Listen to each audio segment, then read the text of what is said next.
How's everybody doing? We're going to try to shoot the moving pictures or the moving videos with our phone, and the ones that are more stable in the house sit down with our better camera, because we're getting a lot of blur effect when we try to do videos on these tomatoes and peppers. But we're going to do another tomato tester video. This one is the Dwarf Mr. Snow, and it is another one from the Dwarf Tomato Project of the 7 dwarfs that we are growing this year. It's rounded normally. This one has a little bit of a top on it, it looks like, but as we're kind of, I think we didn't pull the little tassel off that comes when they start to form the tomatoes. Normally it has a lot greener shoulders. You can see these ones are splitting, but that's a rain situation that we've had recently. Those have split over the last few days mostly. We're going to get this one off, hopefully get this one ripe. Angel went and took a check on this one, and she thinks it's ripe and ready to go. So this is the Dwarf Mr. Snow. The reason I like this, it's another dwarf plant. It's one of the most productive of the dwarf types we've grown, which was 4 last year and 7 this year. A total of 7 varieties. We used seeds from our own seed saves in order to get this tomato. Normally they have a greener shoulder. This one, last year we grew it for the first time. It was one that reminded me severely of a dwarf version of a Hawaiian pineapple tomato. The Hawaiian pineapple indeterminate heirloom tomato is one of our very, very favorites for flavor. It's a really good sweet slicing tomato, and this one almost mimicked it a little bit. So some of these dwarf tomatoes, we're trying to look at ones that closer to mimic ones that are our favorites in the yard that come in larger heirloom varieties. So we're growing like the Purple Heart, for example, to kind of be like our version of the Cherokee Purple, the Dwarf Purple Heart. And this one is the Dwarf Mr. Snow. I believe they call it Mr. Snow because of the shoulders that kind of get on it. But this one doesn't have shoulders. It hasn't gotten the light saturation like I think I've mentioned in other videos. But I will go ahead and take this one off real quick.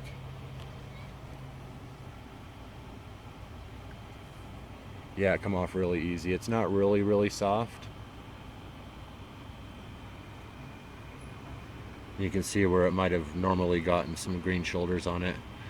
That split happened a few days ago when we got that rain. We're about to get more stormy weather, so they might split a little bit more.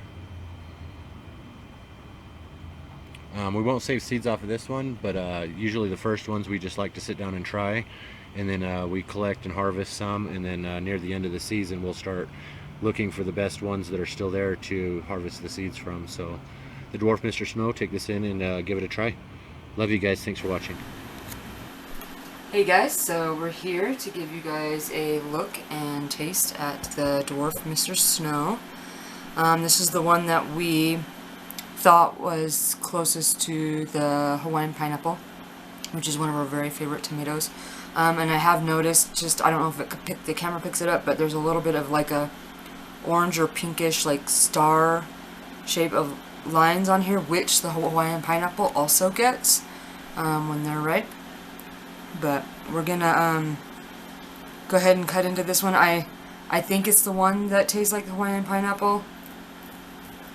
My memory jogs me though. So this is the inside. It does look like I remember. That one's a little juicier even. Yeah, a little juicier. We've been really excited to be able to get these tomatoes going and ripe this early in the season. I'll try to provide a link in the description to directly where I got these seeds, because the history on them, while I was looking up the Mr. Snow, it actually has to do with a person. It's in memory of a person whose last name was Snow, so the Dwarf Mr. Snow is after them. It comes from a golden dwarf variety of some sort and a green giant tomato, so it's a cross between a dwarf variety golden one and this one that comes out. It says it does ripen to ivory with a somewhat of a pink or an orange blush. This one did go yellow, then it went almost white ivory, and then it really kind of oranged out. So on the bottom here I was noticing, yeah, that's where it's blush. oranger. You might not be able to see it, but what we're seeing with the naked eye is You can see the difference. Yeah, we can see a lot of pink blush that's starting at the bottom. So we think this one might be a little bit overripe. Its juiciness would probably indicate that too, but it looks really, really good. It seems to have a good amount of meat in there also.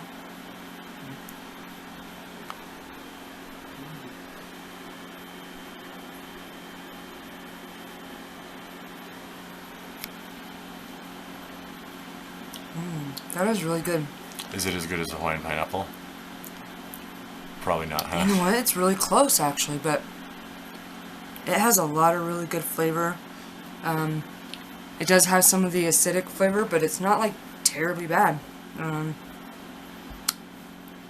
Tastes like a tomato, that's for sure.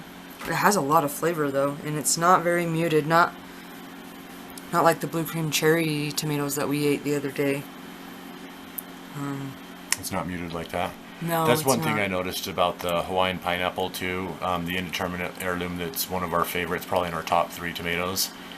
Probably one of our favorite, if not both of our favorite from last year that we grew, and even years prior. But the Hawaiian pineapple, even though it's yellow, we've noticed with the yellow or the muted or the translucent yellow and oranges and white colors of tomatoes, it usually is a little bit muted in flavor, but there is a certain kind of yellow-orange that is like the opposite of that trend. So, and the Hawaiian pineapple, like to call it muted would be kind of weird. It's just really, really just super sweet, but it's hard to explain. It's not like the vegetable acidic flavor of a red tomato. It's more of a fruit type sweet, you might call it. Maybe not sugary, but really, really hard to explain. But one of our favorite flavors is that, so let me give it a try here.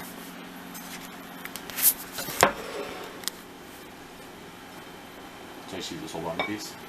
Or you can eat that piece. Okay.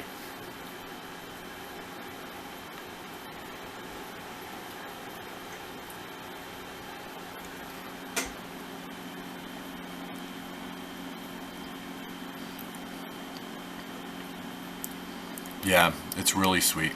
Well, it's got like it's not a pucker bite, but it is, Close. yeah, definitely close.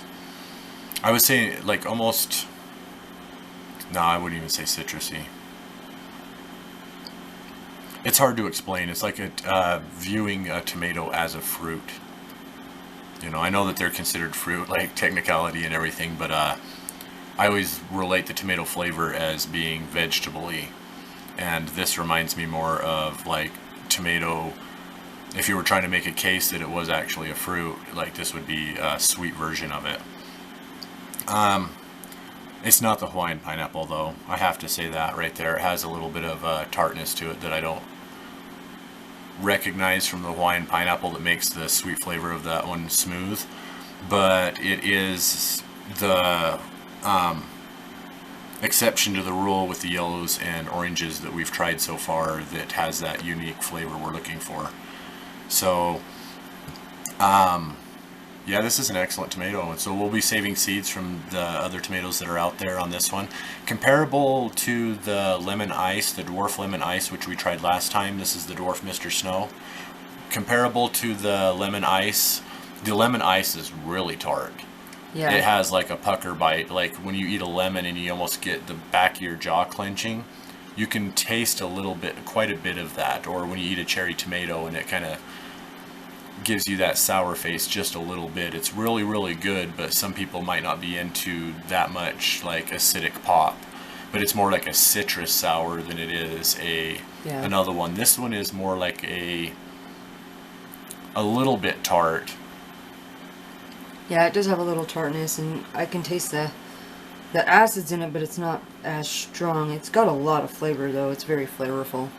And if I had to put these two against each other, against the Dwarf Lemon Ice and the Dwarf Mr. Snow here, I would grow the Dwarf Mr. Snow. I would choose this one over the Lemon Ice. The Lemon Ice is a more productive plant, produces more tomatoes, they're more unique looking.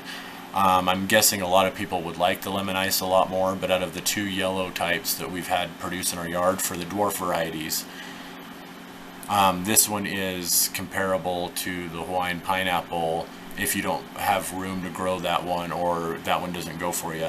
The Lemon Ice isn't really comparable to much, but maybe the yellow pear tomato.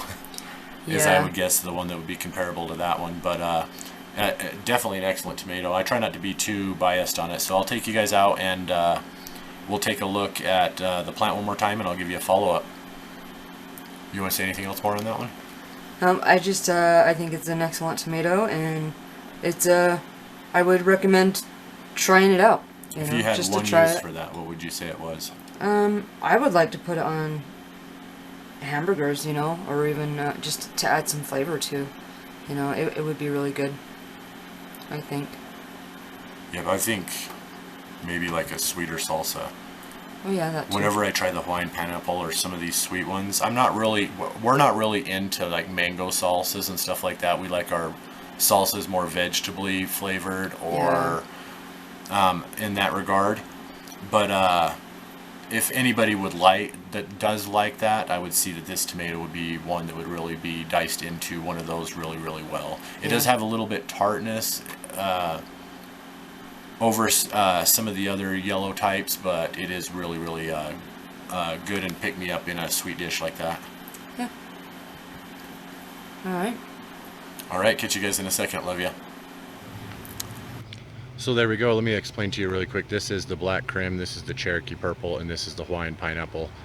These three tomatoes were the ones we wanted most in our yard this year, and our situation with them right now is they might not make it to production, for example, just because almost being so excited and wanting to compare the black crim and the Cherokee purple and have the Hawaiian pineapple be our queen standout of the yard, we just almost took too good of care of them, gave them too much attention and pampered them and babied them too much. They got leggy on us. We had all sorts of issues with them. We should have reset at some point. You can see these are all from the same tray. These other major ones right here is the ones that these came from, but these ones are way behind. So being that we may not even be able to get a Hawaiian pineapple tomato this year or test one, we're hopeful also some of our friends and family and farm market friends are growing this plant for us as well, because we gave out so many plants this year. But the Hawaiian pineapple, if we can't get it to production, the Mr. Snow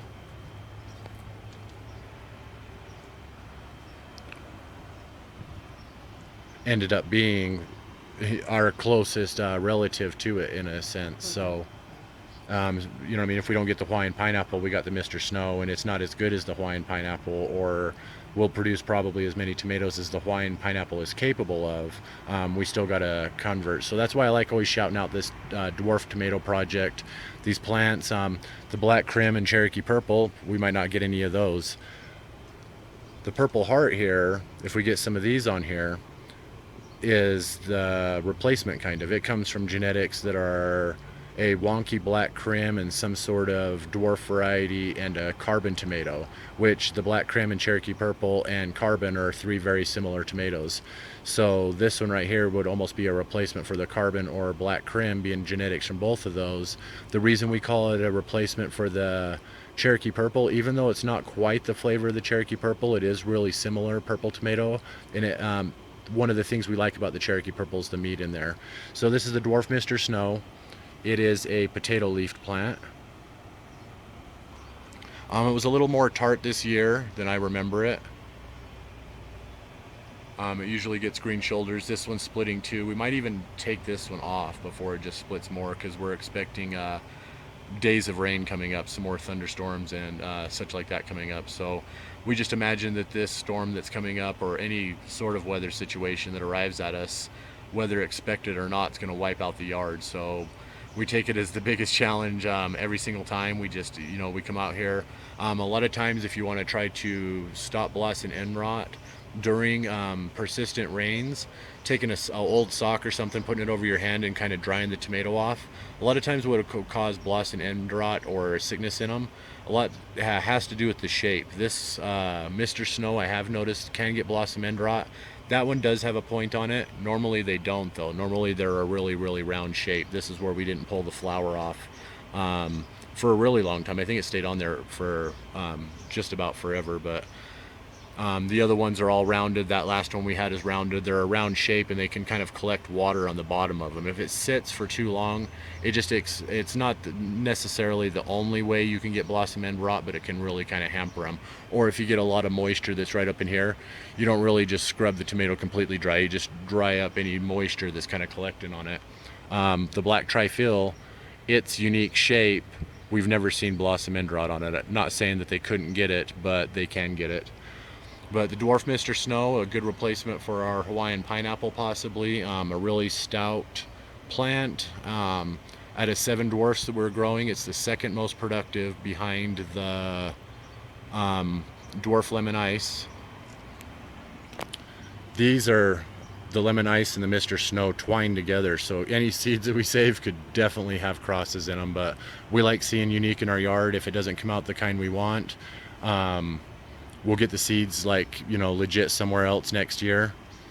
But this is UT and Angel, and it is July 18th of 2021. The Dwarf Mr. Snow tomato. Hope this video doesn't get too long, and we'll catch you next time. Love you guys. Thanks for watching.